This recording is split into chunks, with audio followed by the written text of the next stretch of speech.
माँ बरसत रंग गुलाल। आगे आगे रे होली तिहार फागुन माँ बरसत रंग गुलाल। नाचो गाओ सब मिलके, नाचो गाओ आओ सब मिलके, नाचो गाओ सब मिलके, नाचो गाओ आओ सब मिलके। दिलकश नगारा के तार।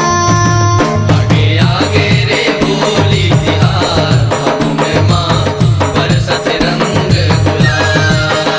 आगे आगे रे होली तिहार फागुन माँ बरसत रंग गुलाल।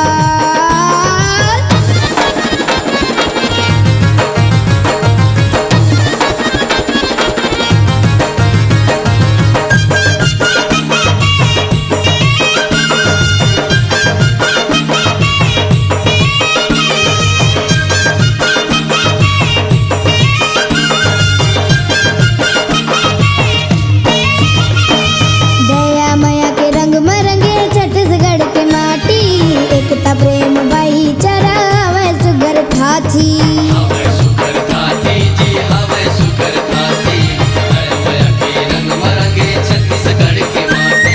दया माया के रंग मरंगे छत्तीसगढ़ के माटी, एकता प्रेम भाईचारा हवे सुगर ठाठी। हवे सुकर खाती जी हवे सुकर खाती दया के रंग मरंगे छत्तीसगढ़ के माटी। छत्तीसगढ़िया राजा है दिल के, छत्तीसगढ़िया राजा है दिल के, छत्तीसगढ़िया राजा है दिल के। छत्तीसगढ़िया राजा है दिल के। चलो मुड़ा लगे खुशहाल। आगे आगे रे होली तिहार फागुन माँ बरसत रंग गुलाल। आगे आगे रे होली तिहार फागुन माँ बरसत रंग गुलाल।